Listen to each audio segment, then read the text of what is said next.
మనకి దసరా తర్వాత శరన్నవరాత్రులు అమ్మవారి ఆలయాలలో నిరంతరం కొత్త అలంకారంతో ఏ రోజుకు ఆ రోజు దర్శనమిచ్చే అమ్మవారు చిట్ట చివరి రోజున దసరా తెలుసు. అదే సందర్భంలో నార్త్ ఇండియాలో ఈ చైత్ర నవరాత్రులు ఈ సందర్భంలో ఘనంగా జరుపుతారు. చైత్ర నవరాత్రులు ఏదైతే ఉగాది తర్వాత వచ్చేటటువంటి చైత్ర నవరాత్రులు ఘనంగా జరుపుతుంటారు. ఇప్పుడు అక్కడ యోగి ఆదిత్యనాథ్ సర్కారు రాష్ట్రంలోని అన్ని ఆలయాలకి ఒక ఆదేశం ఇచ్చింది. 24 గంటల కరెంట్ ఇవ్వని విద్యుత్ శాఖ ఆదేశించింది.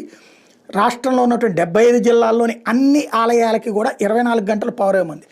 అదే సందర్భంలో 24 గంటలు కూడా రామచరిత మానస్ని అక్కడ చదివేటందుకు, అంటే ఈ భక్తులు ఒక 100 మంది ఒక గంట అయితే ఇంకొక 100 మంది ఇంకొక గంట, ఇట్లాగా కంటిన్యూస్గా 24 గంటలు రామచరిత మానస్ పఠించేటటువంటి ఆదేశాలు ఇచ్చారు. దానికి అవసరమైన పవర్ సప్లైని చేయమని చెప్పేసి విద్యుత్ శాఖకి ఆదేశాలు ఇచ్చారు యోగి ఆదిత్యనాథ్.